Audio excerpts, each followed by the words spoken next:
It's not all profit when you're doing hair. I would probably do drop shipping if I only had $500 to my name. Dark skin or light skin guys?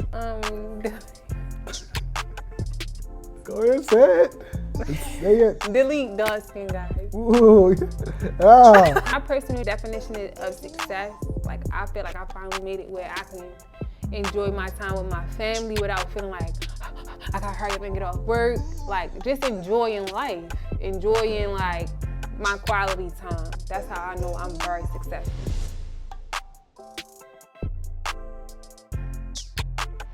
Welcome to Personal Perspectives Podcast, episode 5. And today's guest really don't need no introduction, but we still gonna give her one. One of the top hairstylists in the DMV area, and really maybe even the world, and also a hair distributor, Ayana. How you doing? Welcome. I'm doing good. How you doing? That's good, that's good. So, before we even break the ice, I want to thank you for actually coming on. Of course. You know what I'm saying? For actually coming on the platform. It means everything, right? And we're going to jump right into it, right? So, do you drink? Yes, I drink. You can have a drink. So, what do you drink? What do you want? I like to drink Patron. Okay, so I got some wine, and can we bring her the Patron with? So you don't have to like sip on the wine, but I'm still putting you some wine just in case you want some. And we got an extra cup for you too as well. Dang, I don't think I gave you up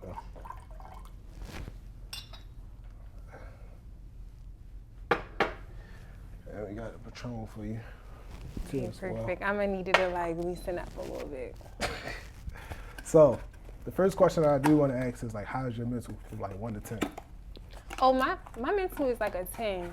Like, I don't even do nothing that put me in negative spaces. So. Okay. Okay. So what is your daily routine? How do that look? So pretty much, I go to work. If I don't have work, I will work out and just run around and do what I gotta do for business. Pretty much, my life is around my business for the most part. Okay. And when you first started business, right, until today's time, where you at now, like what was one of those biggest challenges you would say like that now that you really don't go through, what you felt like in the beginning was I think the biggest challenge that I faced as a hairstylist was keeping my books full. And now I'm pretty much at a point where I can like pick and choose when I want to do clients, because I also sell hair and provide hair to clients as well. So if I'm not in a mood to work 7 days a week, I don't have to, because I sell hair as well. And I could just do my online orders when I'm just not in the mood to physically work and stand on my feet all day. Okay, so you basically built passive income. Yes. Okay, cool. That's dope. I'm trying to, it took me a minute to get this bottle open. That's how you know I don't drink. Tell me when to stop. That's cool. And whenever you want me to pull up, I'll be pulling up. All right? Okay. Let's take a toast. You wanna Cheers. To what? To us just becoming more successful. You know, we came a long way from where we started before, so cheers. Facts.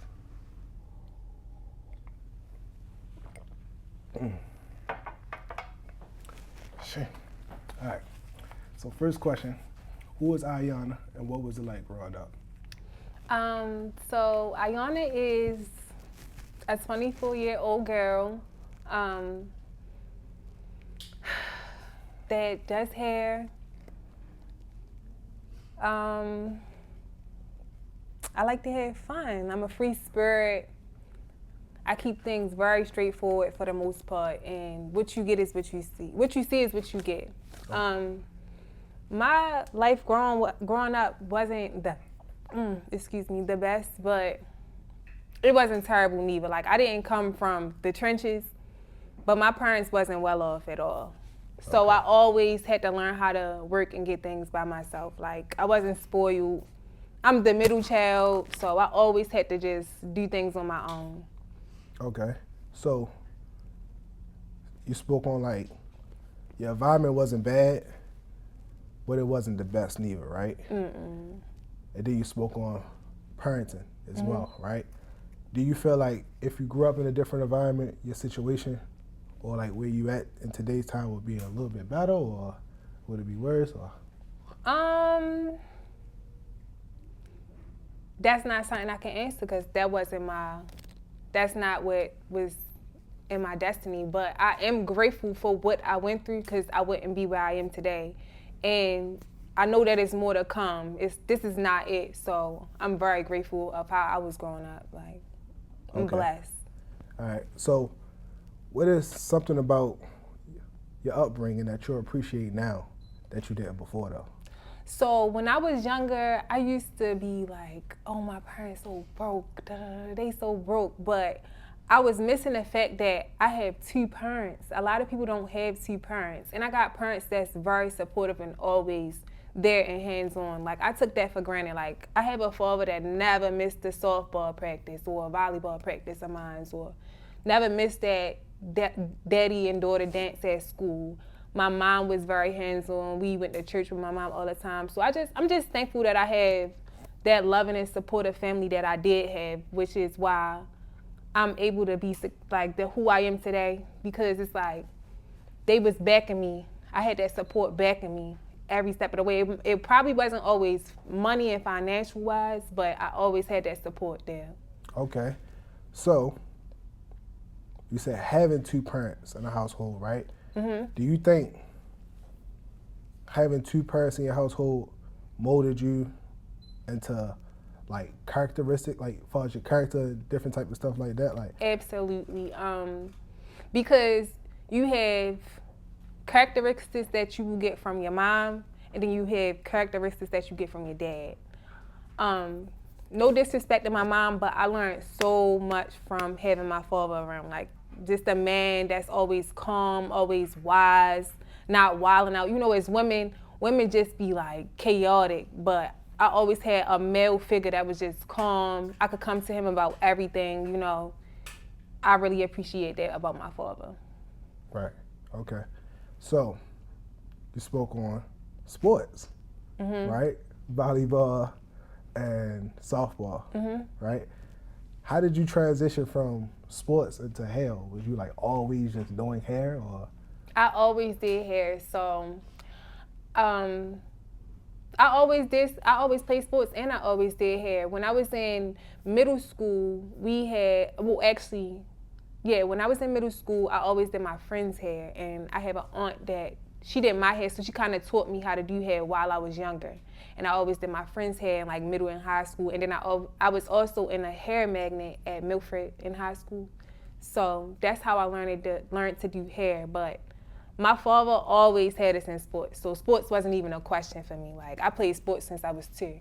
Okay, so did sports help you learn certain systems that you use today in far as your hair business? I think so, because it just kind of, sports helped me with my social side of things. Like, a lot of my clientele came from playing sports, realistically. So, but playing sports kind of taught me like just being social and creating conversations when I come to work and stuff, just having stuff to talk about, because I was always in a social environment when I was little. Okay. So you talked about, you said a magnet, right? Mm-hmm. That's what you were in. Is that a trade? Yes, it's similar to a trade. They had it in my high school. Okay. And for the people who don't know what a trade is, what is that? So trades is just like careers, like in high school that they have, where so like you just take a course, whether it'll be like mechanics, cosmetology, nursing school, the list goes on, but it's like that type of thing where so it sets you up in your career world when you graduate high school. Okay.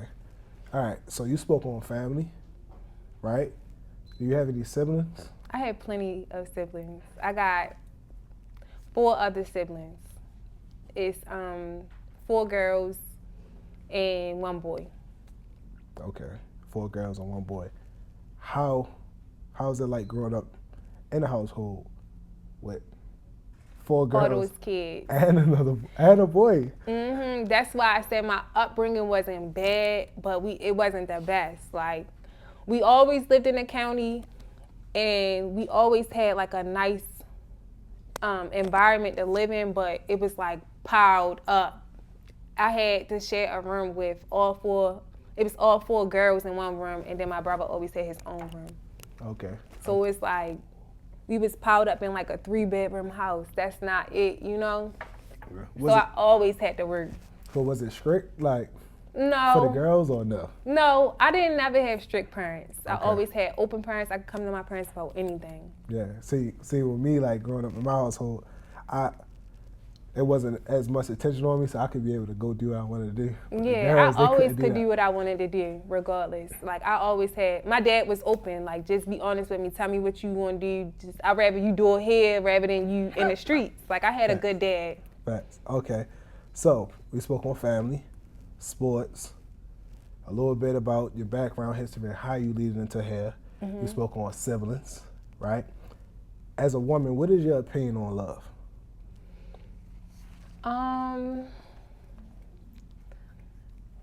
It's so much categories we can get in, like, when it come to love, like narrow it down. When you think about the word love, right? What's your opinion on it? I love love. I come from love.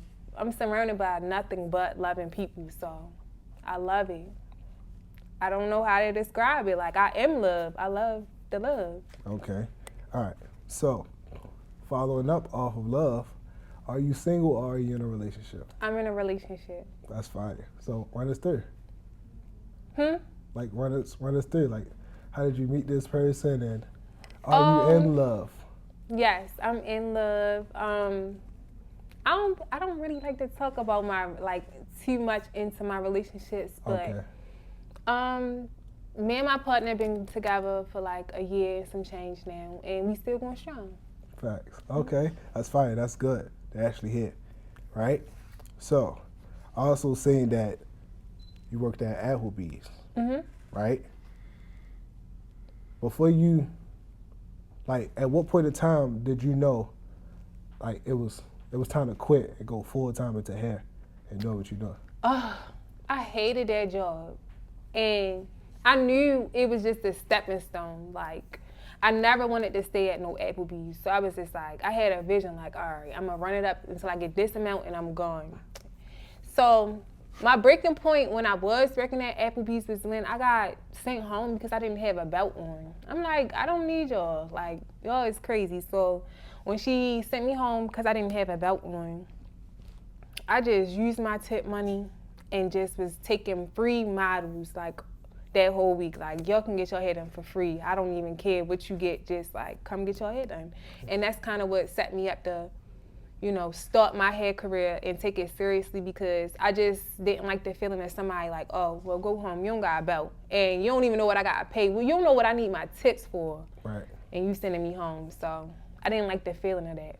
Okay, so what was the biggest risk that you took in your career? So the biggest risk I took was when Corona came and everybody got stimulus checks. They got, like, all this money, this PPP loan money and everything. I didn't get anything, and I was down to my last $1,000. And I used that $1,000 and invested into a microlink class by this girl, May Beezy, on Instagram. She's in Atlanta. I flew to Atlanta, gave her my last $1,000, and took that microlink class, bring it back to Baltimore. This is when nobody was doing microlinks at all in Baltimore. So I took free models again for that class, and I got back on my feet after that. It was like I was starting to get a buzz after that.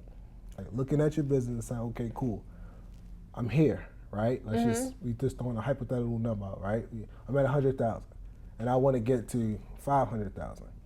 What was those steps that you took to actually scale your business, or you would have took to actually scale your business upwards? Well, one thing that I do to, you know, scale my business upwards is I do invest and take classes every year. Just from that one scenario, like I know that you kind of have to keep up with trends in the hair business. It's like everything goes so fast. So like, let's say for instance, 2024, I kind of felt like my technique was kind of out of date. Well, not really, but I was just blending in. That's another thing. I don't like blending in with other hairstylists in the city because it's like, now you just an option. Okay. So I took a hair class with this other young lady in DC, and that kind of made my business scale up because now I'm doing stuff that people not even doing down here. Like what? It was just this technique. It was this cutting and curling technique that I was taught last year that nobody was really onto at all. Like it's just starting to become a trend. But I took the class for that, and I did that last year in like March. And once I did that, it was like I kind of set myself back at the top again because it's like nobody does that technique here. It's like you had to go all the way to Atlanta to get that done. Mm-hmm. But now that I do it here, it's like it put me back on my feet. Yeah. Okay, I like that. Okay, so what's more lucrative, hair or doing hair or selling hair?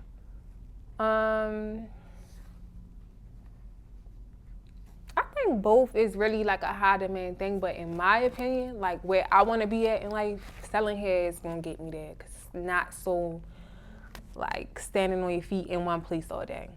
Okay. So how do you deal with competition in your industry, and when everybody seems like they're doing the same thing? Like I just told you, I'm gonna examine my followers, look at stuff that people is doing in other countries, other states, and see what I can bring back here. I don't want to do nothing that nobody doing here. I don't even want my pages to look like nobody here. I literally study and see what people is doing out of state and out of the country, or you know, even if I can bring back a trend, something that was popping back in the day, and bring it back, that's what I'm gonna do to keep myself in my own lane, you know? Yeah, okay, I like that. So how do you balance being a hairstylist and selling hair? So it's just keeping it on hand. Like I set up plenty of hair racks and keep hair in my suite where as though while I'm doing hair, if I have a customer, I already have it. I also have assistants as well, so I have it already washed for you. Mm-hmm. All I gotta do is pack it up, put it in the bag, and hand it to them. Okay, so how do you control the environment when you have your hair on these racks, right? Mm-hmm. How do you control like the smell of the environment? Like, you know, your shop gotta smell good, so Febreze, perfume. That's why it's important to kind of have it washed before your work week start, because it's like, it can smell like a little mildew while the hair is drying if you was doing a client. So I always tend to either like when my shipments come in, I'll wash it at home or I'll co-wash it before my work week starts so that it's already dried for the week and ready. What's the secret to building a luxury brand that people will pay top dollar for? Okay, so I'm not a gatekeeper. I feel like the secret to building a luxury hair brand, I think that you should stay on top of trends. I feel like you should stay on top of trends. Stay true to your brand. That's one thing that people are not doing nowadays. And that's why it's not like luxury. Luxury is where you can't get from everywhere else, right? So you want like to stay exclusive almost. So everybody can sell hair, but it's like, if you blending in and doing everything that everybody else is doing, even most people will even just copy off the next brand and just try to do it and make it their own. Like, you cannot do that. Gotta stay true to yourself and stay original and just, you know, do your own thing, as I would say. Okay, right. So, has using social media and promoting your brand has been a success for you? And what are some content strategies that you would like to share?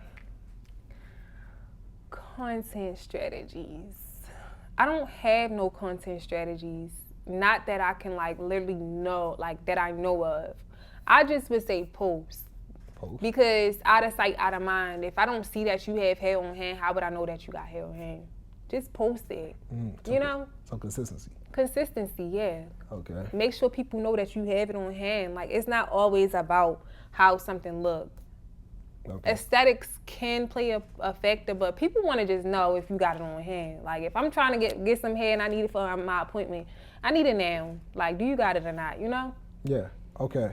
So you just said it's just strictly consistency. So you have no strategic plans on marketing, like how you actually want it to look, or even how do you get it to the masses? So not with selling hair, but I can give it strategies with doing hair. So when I do hair, my content strategies, I always do styles that is catching to the eye. So I might do a color style, like I might do a style that might incorporate blue in it or pink in it, something that's gonna be catching to the eye. Heavy curls, or if I want to do like silky bone straight hair, I might, something that's going to be catching to the eye. And I always make sure my model come with their makeup done, because we don't want to look like somebody that's content that we're seeing, like, on our timeline. We want to stand out and go viral. So I want to make sure my models come with their makeup done, and we're doing styles that you're not seeing on a day-to-day basis. Okay, cool. So what is something that you feel like you need to work on to actually like boost your business to the next level? I think that I could work on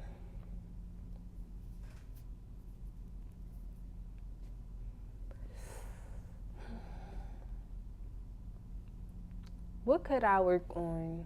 I don't know, but I do know what I am working on. I think that I want to get sweets. I'm working to get sweets so that I can take my business to the next level. Okay. So is these sweets to actually rent out for different people? Salon sweets, yes. Okay. Okay, cool. And is there any other industries you're trying to dive in? So like maybe like one of them doing nails, or the other one Yeah, doing... at my sweets, it'll be diverse. It won't be just people doing hair. I want it well-rounded. Like, I don't want it to be where as though people feel like it's just a hair salon, or it's just nails, or it's just, like, no, come in and use our suites for whatever is needed. You need the suite space for. Okay. It'll just be open to everybody. All right, so would you start out with, like, how does this look? Are you starting out with finding the building and then reconstructing it, or is you like buy land and then want to build it up? Like, what is your vision? So I want to, for my first building, I do want to just find a building. Okay. But I do want, for like another thing, I want to find land and build on top of the land. I don't know if you ever heard of 10 spaces. That's another conversation, but yeah. Okay. So how does 10 spaces look like? So 10 spaces is the stuff that's on the back of the trucks. You can literally use like the crates that be on the back of the trucks and remodel them. Oh. Purchase land, the crates, remodel the crates, and that's yours, Okay, all right, so something like that. Yes. Okay, cool. That's creative though. Mm-hmm. I like that. So. And very inexpensive. Okay, so in the hair industry, right? Mm-hmm. Going into your next 5 to 10 years, what do that look like? Like, what do you see yourself at? I see myself owning properties. Eventually, I do want to give back and teach, because when I was in hair school, I felt like I learned nothing that pertained to what I wanted to do, like in my hair career. Like, we learned like perm rods and finger waves and stuff. I don't do any of those styles. So when I get a little bit further in my career, so I can kind of chill when I got time to get back and teach people, that's what I want to do. Show them how I can, how to do hair my way, so they can just be set up in their career and just start banging and be the best. So why you not on it now? Because I don't have the time now. Oh, you just don't have the time now? Yeah, I'm working to get to that point where I got time to help other people. I can't help people if I can't help myself right now. Okay. So, when you saying that you don't actually have time now, right? Mm-hmm. Like, what do you feel like is taking most of your time up? Is it you physically doing hair, or is it you trying to build the hair business for selling the hair? It's just me strictly building my hair business, that's all. Right. Okay. It's just me trying to make a way for myself to have completely passive income, so that I can have free time to pick and choose what I want to do. Okay. So, how do you determine your prices and your services? Mostly by time and the amount of technique I have to put into the style. Like, if it's me braiding, putting a net on, sewing your hair in, flat ironing it, and then cutting it, and then curling it, pinning it up, Okay. it's going to be a little bit more expensive rather than like a cutting style. Okay, so you got middle parts, side parts, you got bangs. So much different stuff, closures. Yeah, closures. Like, what is like one of your favorite hairstyles that you like to do? I really love doing curls, like layering and curls. That's like my kind of like my niche. Okay. People come to me for my layers and my curls. Okay. And what is that? Like, what is a layering and curls? Because I'm a guy, like, I'm trying to know, okay, like, what is layers and curls to you? So it's pretty much just a cut, whereas though you cut it and layering the hair, so when you curl it, it's a lot of body and fullness and fluffiness to the style. Rather than if I was to curl your hair regular, it would be like really tight and like flat. Okay. It wouldn't really give like luxurious and volume. Okay, so is it harder, like, the type of style that you talk about, is it harder to sweat out or is it easier to sweat out than It's regular easier to curls? maintain because it's cut. So all you would have to do is probably go home and put your rollers back in and just take them out in the morning. Rather than if I curled your hair and then all your curls drop, you would have to like do so much to get the curls back because it's no layers in them. Okay. So you cut them into curls? That's basically what you saying? No. So if I had like straight hair, right? Right. And then I put layers in the hair diagonally and then curled it, it would give like a lot of fluffiness and volume. I think that's what girls like about layers. Like, it gives more volume and it stay like that throughout the day. Rather than if you curled it and then once you leave, all your curls drop. Okay, so is this good with natural hair or bundles?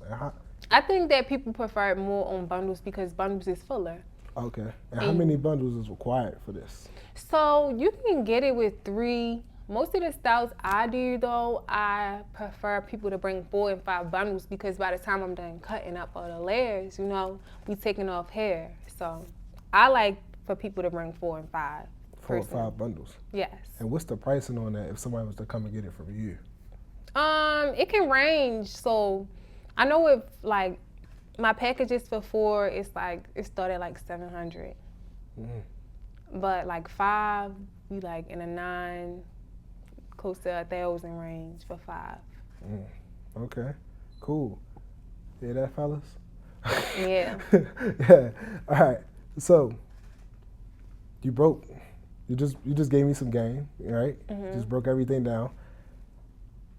What is, when you going into like the actual different types of styles of hair, how do you know exactly like which style is better than which? Because I know you got like Indian, then you got like virgin, like what is these, how do you know the quality? The quality is raw and virgin. Okay. So raw is real people hair, which is why it's like raw Indian, comes straight off Indian people hair and they cut it off in temples and, wash it and resell it. Virgin hair is made in factories.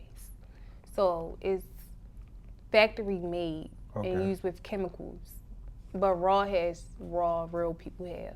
Okay, and since the virgin is made in factories, does that bring the pricing of the hair down more? Okay. Yeah. Because you would think like real hair. Yeah. You would want to really put real hair in your hair, so you probably would think that would be the cheapest.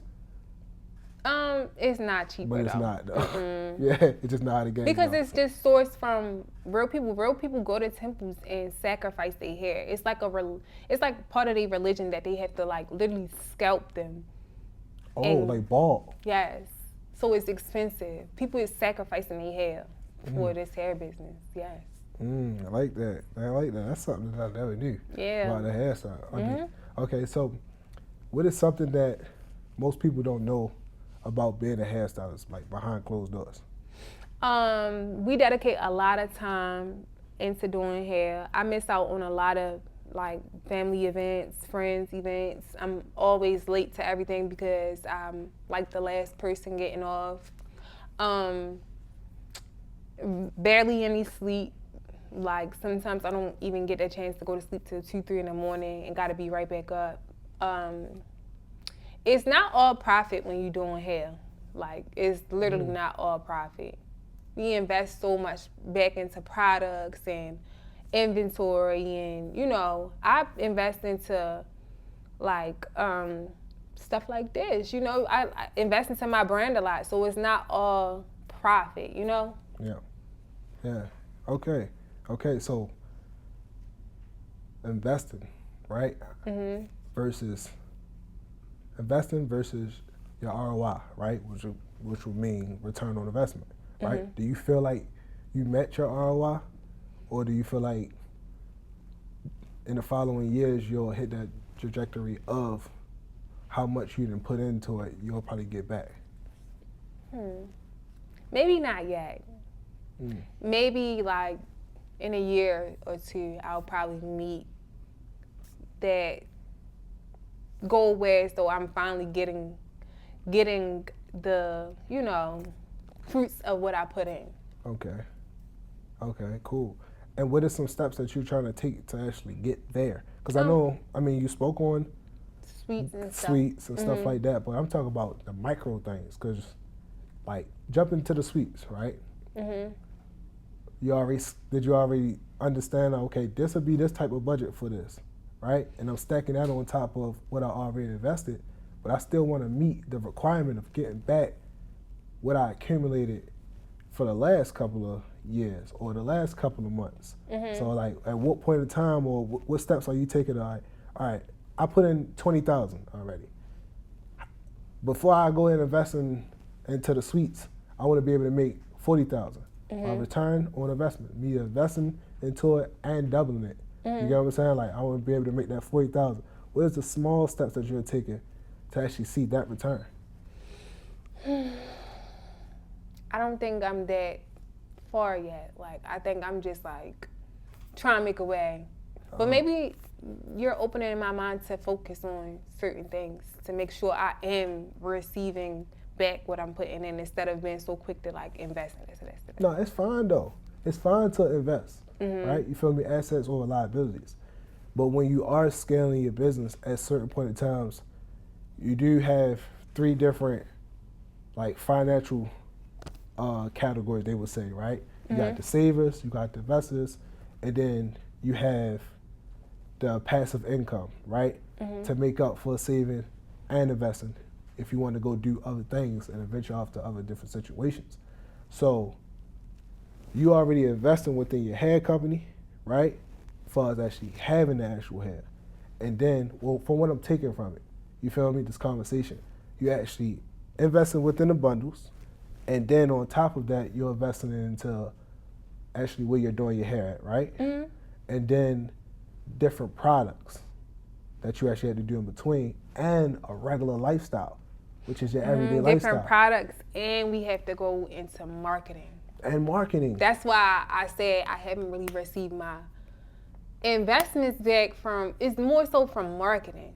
Us. Marketing, I like invest a lot into my marketing. Yeah, I don't, to be honest with you, and the comments might go crazy when I say this, but I don't never think that you're supposed to really see your investments back from marketing. I agree though. Because marketing is like a ongoing thing. It's for you to make that money during that period of time. You get what I'm saying? I agree to an extent though, because it's like when you pay a certain amount for marketing, you be expecting to get at least a certain amount of sales from that marketing. You know, that's how I be feeling. Yeah, that's what I was saying. Like, that's for that period of time. So I'm saying, like, marketing, whether I do $1 million this year and I did 10 rollouts to make $1 million this year, or to scale up to $2 million, I know I need to do 20 rollouts. So you really don't, like, when it comes to marketing, you kind of like, all right, look, I know I'm really not going to see an ROI on that. And if someone out there can actually explain that to us, because us just having this conversation. Yeah, I just don't know. It's like, do you get a return on marketing? Like, because I think that you can. It's just that, it's just like I feel like you can. It's like I be expecting a certain amount of sales back. from. Yeah, I think that's how you get your money. So you just going off like the 10% rule, for real. Like that's what most companies do, like the 10% thing. So if I invest into 100,000, I mean somebody got 100,000 followers, right? A 10% rule of 100,000 would be 10,000. I'm beating up for 10,000 people that will actually buy from me. Exactly. So that's basically what you. Yeah, that's an example, but exactly what I'm basically saying with marketing. 10% rule. Okay, cool. That's cool, right? So, what do you want your legacy to be when it's all said and done? I just want my legacy. I want when people look at me, I want them to feel like she was just trying to get her money and she kept it real. That's it. Like. That's it. I'm real simple. I just get money, go home, and I give people the real. Like, I'm going to tell you exactly what it is.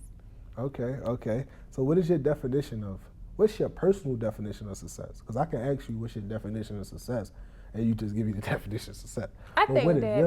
My personal definition of success, like, I feel like I finally made it where I can enjoy my time with my family without feeling like I gotta hurry up and get off work. Like just enjoying life, like my quality time. That's how I know I'm very successful. Whereas though I can pick and choose what I want to do for the day rather than clocking in at work and being stuck at work and then trying to hurry up and make up for the time that I missed with my loved ones. Okay, so. You say your definition of success is basically to have more time to do the things that you want to do. Basically, when I get to that point where I feel like I can pick and choose what I want to do. And then earlier you spoke on not having the time to do those things. You don't think that teaching a certain amount of women or whoever want to be in the industry, because it's not just women, it's guys that know how to do hair just as better than women. You know what I'm saying? But for the people who want to actually come to your class, you don't think starting now teaching a class and then going to go grab a few of them and saying, okay, I want to at least put you on contracts or whatever. I'm going to teach you the game, whatever, but you have to come work for my business and actually I'm going to give you a suite or something to actually be in, and then from each different situations we'll break down profits or whatever. Do you think that would be a good strategy? I think that would be a good strategy. I teach now as well. I think it's just all about like expanding your mind and just having time to think and plan these things out. Because like I said, if I don't have time to sit and study or analyze my business and see how I can correct myself to move forward, it's like you won't get there. So it's just all about like time. Everything reverts back to time because,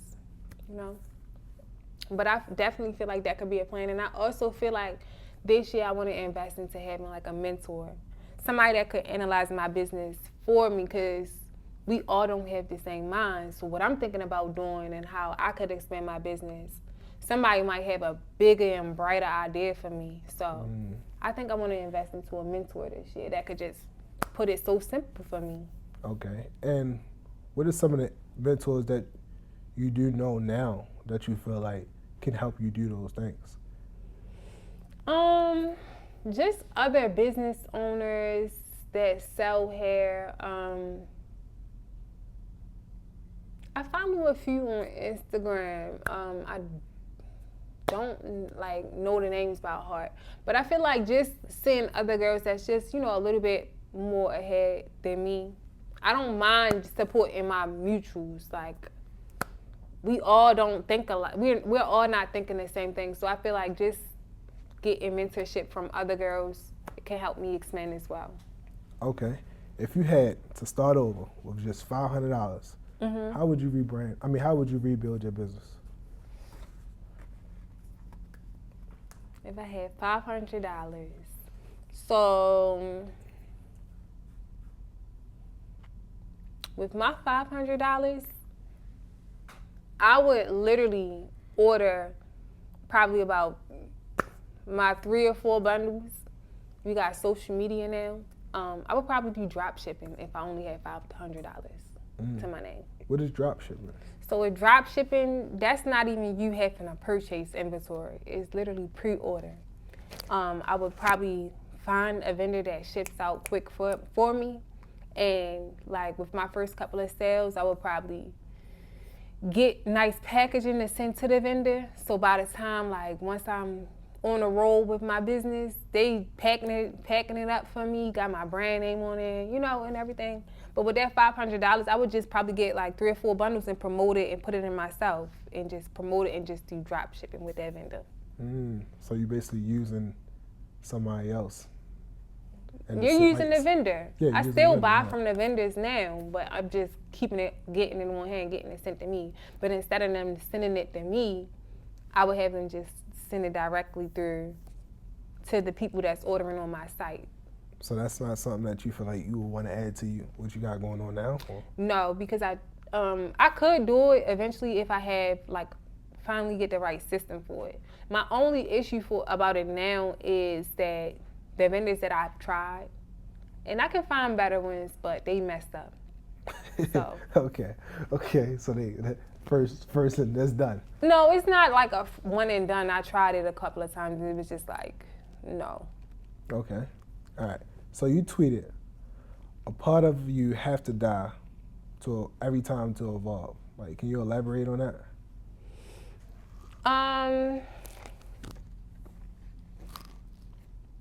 I feel like, so in order to grow, right, you kind of got to cancel out the old habits, the old friends, the old circles that you had in order to continue to get to that next level. So it's like you always going to have to sacrifice your old life in order to, keep elevating. That's all that is. So it's like back then, Yana, compared to me now, completely different. Like, okay. I'm still the same, but I'm just a little bit more reserved and about my money. Like, I just get to the bag, Yeah. Okay. All right. Before we hit the speed round, right? What is 3 things that a man must have in order to date you?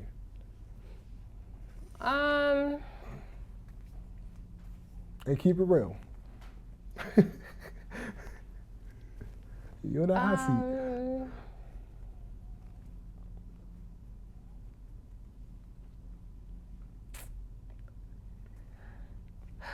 I hate these type of questions. It's like, why did you make me think so hard? I don't know.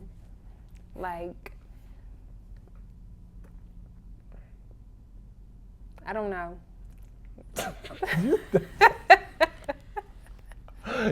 You know. I don't know. So you telling me a man don't need nothing in order to date you? No, but that's why it's like such a stupid question because it's like, I feel like a man has to be mutual with me or really a little above me, I don't want to date or.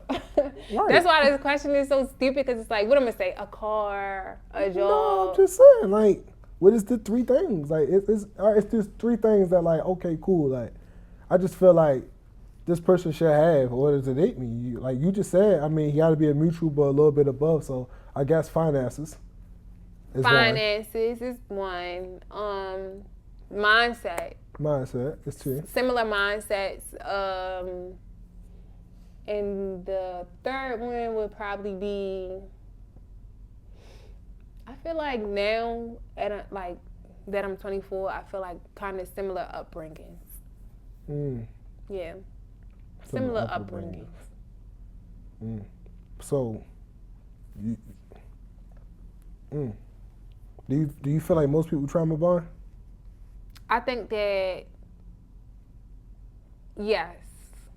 I feel like most couples can trauma bond. I feel like that a lot of people is just ignorant now. They just don't know no better now. But because I was kind of brought up, a little bit more efficient, I just know better. Okay. Yeah. Okay. So now we in a speed round, right? you probably want to take a shot. Okay. You know what I'm saying? And then look, right? It's keep or delete. And you have to keep one or you have to delete one. It's not no both. You know what I'm saying? So, you ain't even touch that one. What kind of wine is that? We pride ourselves on not actually like promoting other brands. Oh, all right, okay. You feel me? But it's some good wine. I'll tell you after. Okay. Right? But that's Zenjoy. I guess I can taste it. This is one of our top sponsors, which is Zenjoy. They're in all different type of stores, corner stores, all different type of markets. Right here, Zenjoy. You know what I'm saying? But yeah, speed round. Keep or delete. Mercedes-Benz or BMW? So delete Mercedes-Benz. Okay. Natural hair or weaves? You're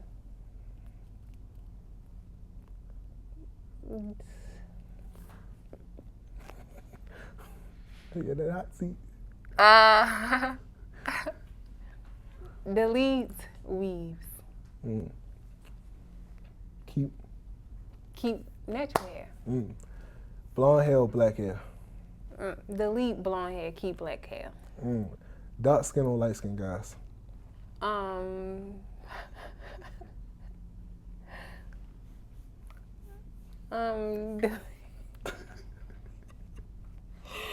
Delete Go ahead, say it. Say it. delete dark skin guys. Ooh, yeah, I mean, I consider myself in the middle. You feel me? But yeah, like, all right, Louis Vuitton or Dior? Delete Dior. You keep it LV? Okay, I like that. All right, side parts or middle parts? Delete side parts. I did see on your page you got a lot of Middle parts, right? Yeah, you know what I'm saying? I kind of figured you was gonna go with that one. Tall guys or short guys? Delete short guys. Damn, just no kings. None of the short kings get love these days, I'm man. tall, so it just wouldn't. Even Tyler said that. Is she short? She like, no, I love me a short king though. That's what she was on. You know what I'm saying? No. Okay, houses or cars? Delete a house. Because how can you get around to work if you don't have a car? I'm just talking about like get paint on it, but if you want to go with that, you go with that. Yeah. You know, you got Uber, you got the bus, you got cabs. You know what I'm saying? But you'll delete a house. So where you sleeping at? I got a big supportive family, so if I don't got a house, I can stay with my mother. Okay, all right, cool. Okay, makeup or natural face? Delete makeup. Okay, natural. Yeah, keep my natural face. Okay, all right, cool. So, I appreciate you for coming on. You know what I'm saying? Knowing that your time is valuable. And is there any inspiring words that you would give to the people that's wanting to do the same exact thing that you're doing? I would honestly say to the people to keep going. That's your camera. Oh, I'm sorry. This right here? Yeah. Okay. I would tell the people to keep going. Consistency is key.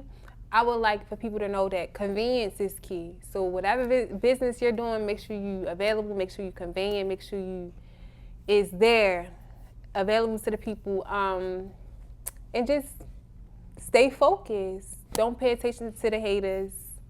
Block them out, and that's it. Okay, and anything would you would like to promote as well? Y'all can follow my hair business at Baltimore Tresses on Instagram. That's it. Okay, cool. All right, thank you. I appreciate you. You're welcome. Yes. You said this is the brand that. Yeah, Zenjoy. Yeah, that's our top sponsor. Yeah. So we got two sponsors. So we got Goodyear. That's what I've been wearing in every episode. And then we actually have Zenjoy too. You can try one. Yeah.